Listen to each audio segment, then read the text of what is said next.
से नहीं हूँ, एजुकेशन के फील्ड से नहीं हूँ। मैं एक कलाकार हूँ, एक आर्टिस्ट हूँ, एक क्रिएटिव इंसान हूँ। और आप लोग बेहतर जानते हैं एजुकेशन के बारे में। इतने साल से आप एजुकेशन चला रहे हैं। पिछले कुछ साल से मेरा अनुभव हुआ है, चूंकि मैंने कुछ फिल्में की हैं। एक फिल्म थी तारे ज़मीं पर, और अभी हाल ही में मेरी जो फिल्म आई है 3 इडियट्स, ये दोनों फिल्में एजुकेशन के टॉपिक पर हैं। तो लिहाजा मैं इस वजह से मैंने काफ़ी रिसर्च की एजुकेशन के ऊपर, और कुछ चीज़ें मेरे सामने आई हैं और वो चीज़ें मैं आपके सामने रखना चाह रहा हूँ। आज यहाँ पेरेंट्स हैं, एजुकेटर्स हैं, टीचर्स हैं, बच्चे भी हैं। हो सकता है पता नहीं मैं कितना सही बोल रहा हूँ, गलत बोल रहा हूँ, लेकिन मेरे कुछ विचार हैं जो मैं आपके सामने रखना चाहूँगा एजुकेशन से जो जिनका संबंध है। और वो ये कि सबसे पहले तो हर बच्चा ख़ास होता है। ये मैंने डिस्कवर किया अपने रिसर्च में। हर बच्चा ख़ास होता है। हर बच्चे में, हमारी तरह, आपकी तरह और हमारी तरह, हर बच्चे में कुछ ना कुछ काबिलियत होती है, कुछ ना कुछ कमज़ोरी होती है। मुझ में भी कमज़ोरी है, काबिलियत है। आप में भी कुछ ना कुछ काबिलियत और कमज़ोरी है, और हर बच्चे में कुछ ना कुछ कमज़ोरी और काबिलियत होती है। और हमें as parents, as elders, as education system, हमें हर बच्चे की खासियत को पहचानना है, उससे मदद करनी है। उसकी क्या खासियत है, उसका क्या दिल चाहता है, उसे किस चीज़ में खुशी मिलती है, वो हमें उसको हेल्प करना है कि हम उसको वो ढूंढ सके, और उसमें हमें सपोर्ट करना है। और जो उसकी कमज़ोरी है उसमें हमें उसको सपोर्ट करना है। मुझे अक्सर एजुकेशन इंस्टीट्यूट्स मुझे बोलते हैं कि हम हमारे स्कूल में सारे बच्चे पास होते हैं, हमारे स्कूल में सारे बच्चे फर्स्ट आते हैं, या हम जो बोर्ड एग्ज़ाम है उसमें हमारे सारे बच्चे पास होते हैं। मुझे एक सवाल पूछना है कि हमारे कितने बच्चे खुश हैं?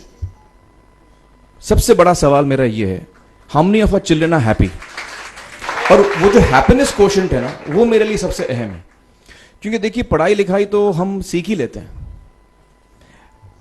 जब मुझे कोई चीज़ सीखनी होती है तो मैं कुछ ना कुछ करके सीख ही लेता हूँ। हमारी फिल्म 3 इडियट्स जब रिलीज होने वाली थी, रिलीज से पहले हमने कई स्क्रीनिंग्स रखे थे, टेस्ट स्क्रीनिंग जिसको हम कहते हैं, जिसमें कि हम ऑडियंस जैसे आप लोग हैं उनको बुलाते हैं, फिल्म दिखाते हैं, उनसे पूछते हैं कि फिल्म कैसी लगी। ऐसे एक टेस्ट स्क्रीनिंग हमने किया था। बम्बई में एक फैक्ट्री में कारीगर लोग काम करते हैं, तो करीब 25-30 कारीगर आए थे उस स्क्रीनिंग में। स्क्रीनिंग के बाद उनका एक कारीगर था, उसने मुझसे एक सवाल पूछा।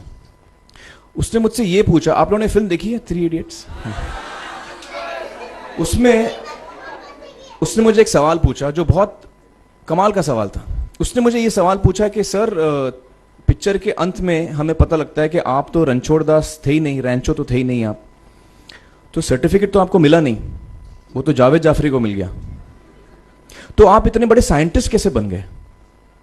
इतने बड़े पेटेंट्स, 400 पेटेंट्स, जापानी लोग आपके पीछे पड़े हैं, तो आपको सर्टिफिकेट तो मिला नहीं, तो आप इतने बड़े साइंटिस्ट कैसे बन गए? बहुत ही अहम सवाल है ये, बहुत ही इंपॉर्टेंट सवाल है। और ये जो मुद्दा है उसके हार्ट में जाता है ये, कि जब मैं एग्जाम के लिए रट के जवाब देता हूं और वो जवाब में मुझे नंबर मिलते हैं और मैं पास हो जाता हूं, तो मेरे हाथ में एक पर्चा आता है जो मुझे कहता है कि मैं पढ़ा लिखा हूं। लेकिन वाकई में पढ़ा लिखा हूं या नहीं, ये अभी तक हमको श्योर मालूम नहीं है। लेकिन जब आप नॉलेज चाहते हैं कि आपको मिले, विद्या मिले आपको, तो फिर वो कागज का मायने कुछ होता नहीं है। तो मैंने उसको जवाब में 2 सवाल पूछे। मैंने बोला उसको कि भैया, आपको क्या लगता है मैं अच्छा एक्टर हूं? उसने बोला हाँ, देश भर में आप सब लोग मानते हैं आपको, आप अच्छे एक्टर हैं। मैंने उससे कहा कि भैया, मेरे पास कोई सर्टिफिकेट नहीं है जो कहता है कि मैं अच्छा एक्टर हूं।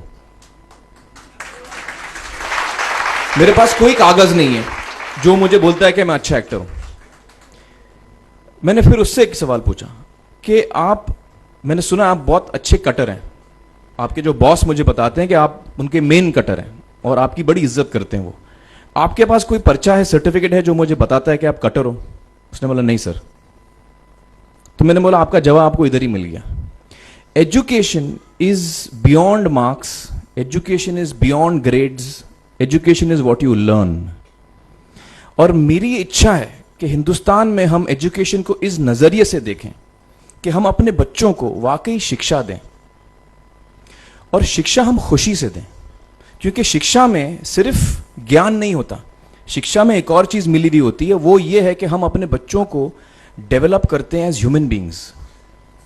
आगे चल के वो जिंदगी में अच्छे इंसान बने, आगे चल के वो अपने पैरों पे खड़े रह सकें, आगे चल के वो इज्जत की जिंदगी जी सकें, आगे चल के वो दूसरों के बारे में ध्यान रखें, आगे चल के वो किसी के चेहरे पे मुस्कुराहट ला सकें, आगे चल के वो किसी की मदद कर सकें। This is what we should develop of our children. ये मेरी फीलिंग है। मैं जहां भी देखता हूं, ये मेरे साथ भी हुआ है जब मैं छोटा था। जब से हमारे बच्चे छोटे होते हैं, जब से बच्चे पैदा होते हैं, बच्चा घर आता है, हम बच्चे को पूछते हैं भाई मार्क्स कितने मिले, फर्स्ट आया कि सेकंड आया? वो बोलता है सेकंड। सेकंड आया तो अरे फर्स्ट नहीं आया, डांट पड़ती है उसको। जो बोलता है मैं 10th आया तो उसकी तो हालत ही बुरी हो जाती है। बच्चे को लगता है यार ये फर्स्ट आना बड़ा जरूरी है।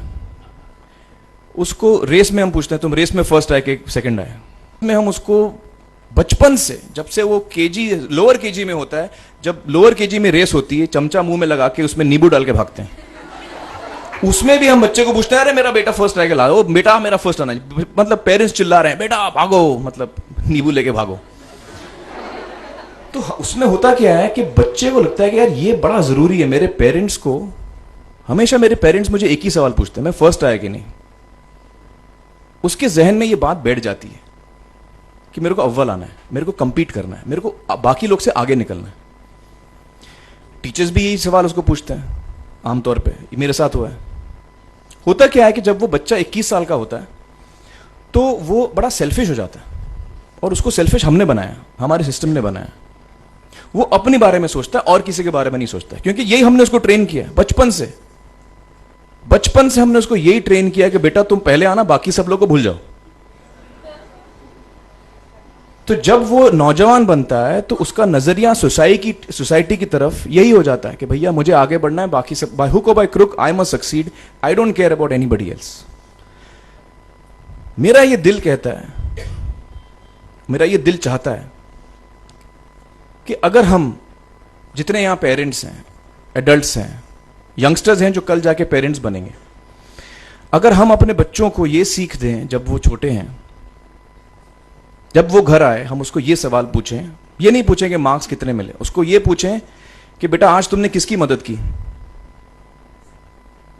आज तुमने किसके चेहरे पे मुस्कुराहट लाई। अगर हम उसको ये पूछें तो उसको ये लगेगा कि यार जरूरी ये है। मेरे पेरेंट्स मुझे हमेशा ये पूछते हैं, मार्क्स का तो कभी पूछते नहीं, वो मुझसे ये पूछते हैं कि भैया तुमने किसको हेल्प किया आज। तो हेल्प करना लोगों को, लोगों के बारे में सोचना, लोगों के चेहरे पे मुस्कुराहट लाना, ये मेरे पेरेंट्स के लिए बड़ा इंपॉर्टेंट है। साइकोलॉजिकली वो इस चीज के साथ बड़ा होगा, स्कूल वही जाएगा, पढ़ाई लिखाई वही करेगा, वो उसका नजरिया थोड़ा बदल जाएगा। जब वो नौजवान, जब वो बच्चा नौजवान बनेगा, 21 साल का होगा, और सारे बच्चे उस उम्र के जब 21 साल के होंगे, हमारी सोसाइटी चेंज हो जाएगी।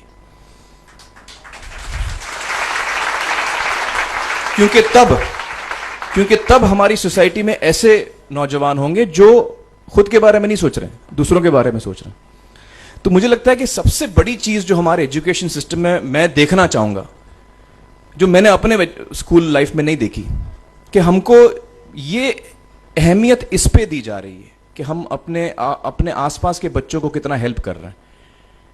ये एक बहुत बड़ी तब्दीली अगर आ जाए तो मुझे लगता है कि हमारा देश बहुत सुधर सकता है, बहुत बदल सकता है, हम बहुत